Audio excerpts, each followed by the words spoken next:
Mini garden tour అనమాట. ఇవైతే బెండ మొక్కలు. దానికి ముందున్నవి సమ్మకాయలు.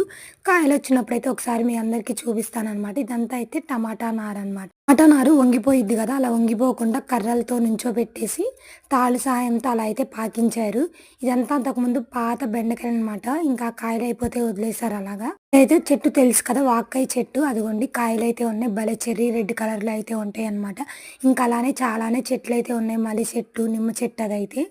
కరేపాకు చెట్టు, సులోచన బచ్చలు ఆల్రెడీ పెట్టాను. దానికి ముందున్నదైతే వంగ చెట్లు ఇప్పుడే వచ్చాయి. గెడ్డేమీ లేకుండా చక్కగా క్లీన్ చేస్తూ ఉంటారనమాట తాతగారైతే. అదిగోండి ఆయనే. ఇంక సాయంత్రం పూట మా పిల్ల స్కూల్ నుంచి వచ్చాక ఊరికే కాసేపటైతే వెళ్తాము రోజు.